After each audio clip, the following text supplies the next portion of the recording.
Corona संसर्गाचा वाढता प्रादुर्भाव लक्षात घेता जिल्हाधिकारी यांनी यवतमाळ जिल्ह्यातील भाजी विक्रेते, दूध विक्रेते, मांस विक्रेते, किराणा दुकानदार, सोनार, कापड विक्रेते, हॉटेल मालक अशा सर्व व्यावसायिकांना कोरोना चाचणी करणे बंधनकारक आहे, असा आदेश 11 मार्च 2021 ला काढण्यात आला. या आदेशाची अंमलबजावणी नेर तहसीलचे तहसीलदार अमोल पवार, नेर नगर परिषदेचे मुख्याधिकारी निलेश जाधव, नेर पोलीस स्टेशनचे ठाणेदार ज्ञानेश्वर घुगे यांनी केली आहे.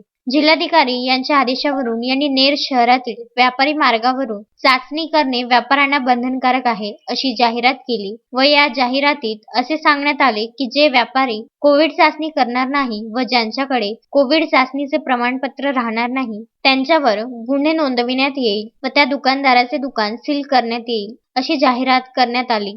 या जाहिरातीवरून दुसऱ्या दिवशी सकाळी 11 वाजता नगर परिषद प्राथमिक शाळा क्रमांक 1 येथे नेर शहरातील अनेक व्यापाऱ्यांनी सकाळी 11 वाजतापासूनच कोरोना चाचणी करण्यासाठी रांगा लावल्यात. यावेळी नेर तहसीलचे नायब तहसीलदार नरेंद्र थोटे, राजेंद्र चिंतकुटलवार, सुनील माहुरे, गजेंद्र कनसे, आरोग्य कर्मचारी भिसे, जाधव, खोब्रागडे, वानखडे, दुधाणे इत्यादी कर्मचारी उपस्थित होते. नवनाथ दरोई, विदर्भ न्यूज, नेर.